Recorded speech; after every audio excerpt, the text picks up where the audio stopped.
Hello everyone, আসসালামু আলাইকুম। Welcome to my official Facebook page এবং ইউটিউব চ্যানেল। আই হোপ সবাই ভালো আছেন। আলহামদুলিল্লাহ আমি অনেক ভালো আছি। তো আজকে আমি যাচ্ছি টুঙ্গি। আর টুঙ্গি কী জন্য যাচ্ছি, তো ইনশাল্লাহ আপনারা ভিডিওটা পুরো দেখলেই বুঝতে পারবেন যে আমি কী জন্য টুঙ্গি যাচ্ছি। তো আমার জন্য সবাই দোয়া করবেন, যে কাজের জন্য যাচ্ছি ইনশাল্লাহ সফল জানি হয়।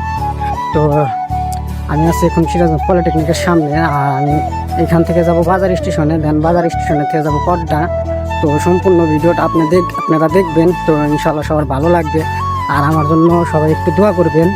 তো যে কাজের জন্য টুঙ্গি যাচ্ছি, তো সে কাজটা যেন সফল হয়। তো আপনারা সবাই দেখতে থাকুন ব্লগ। তো চলুন যাওয়া যাক। তো ভিউয়ার্স, দেখতে দেখতে চলে আসলাম আমি উন্মুক্ত কলেজের সামনে। তো গাড়ির জন্য ওয়েট করতেছি, আর গাড়ি পেয়ে গেলাম। তো গাড়িতে উঠলাম, গাড়িতে উঠে তো সুন্দর সুন্দর দৃশ্য দেখতে দেখতে আর একটু চশমা পরে ভাবসাব দেখে দেখতে চলে আসলাম বাজার স্টেশনে।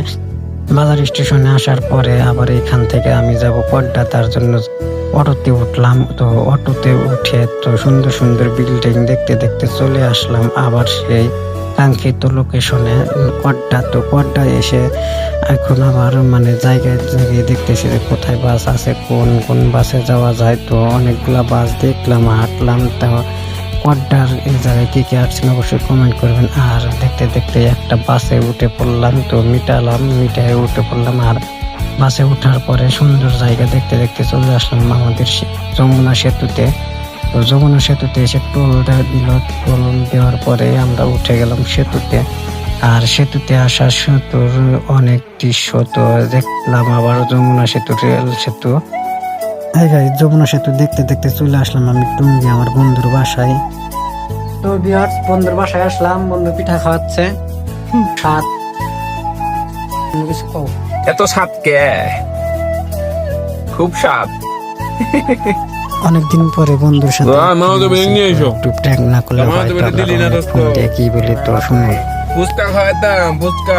এখন যে ব্লগ তো চালু, বলো চালু করে দিন। ননিস্টার হান্নান কিং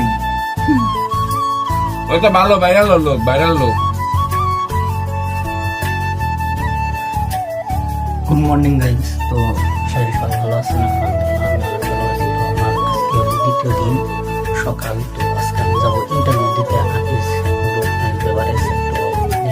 তো সবাই দোয়া করবেন আমার জন্য, যেন ইন্টারভিউটা দিতে পারি। তো 7টা বাজে তো আমরা যাবো। তো সবাই আমার জন্য দোয়া করবেন। ভিউয়ার্স, আমি আকিজ ব্রেক জানলাম। তো সকালে ভিডিও ফুটেজ নেওয়ার কথা মনে ছিল না। তো মাঠ দেখলাম, আর এইদিকে আমি যেখানে আমাদের জব হবে তো এই জায়গায় আসলাম। আর এসে অনেকক্ষণ বসে থাকলাম। তো একটু ভিতর দিয়ে ঘোরাঘুরি করলাম। তো অনেক সাউন্ড শব্দ, যার কারণে আমি সাউন্ড প্রুফটা একটা হেডফোন করে নিলাম যাতে সাউন্ড না হয়। সময় গেছি 9টা থেকে 11টায়। তো এখন রাত 8টা বাজে। তো বাসায় আসলাম। আর বাসায় আসার পরে বন্ধু বলতেছে সারাদিন তুই খাইছস কি না খাইছস। তো ডিম আছে, তো ডিমটা বাজে। আর আমরা দুই বন্ধু মিলে ডিমটা বাজলাম। আর ডিম ভেজে আমরা ভাত খাইলাম। তো ভাত শান্তির একটা ঘুম দিলাম। দেওয়ার পরে সকাল হইলো। আর সকাল হওয়ার পরে আমি সেই আবদুল্লাপুরে এসে আবার সিরাজগঞ্জে আসার জন্য রওনা হলাম। আর রওনা দেওয়ার পরে আমাদের সাথে অনাকাঙ্ক্ষিতভাবে একটা ঘটনা ঘটলো। তো আমাদের ড্রাইভারকে অনেক হেল্পারকে মারা শুরু করে দিছে। আর আমরা সিরাজগঞ্জের সব বের হয়ে, তো তারপরে পুলিশ আসে, যার কারণে আমরা কোনো কিছু করতে পারি নাই। তো আমাকে অনেকেই ভুল বুঝছেন, কেউ ভুল বুঝবেন না প্লিজ।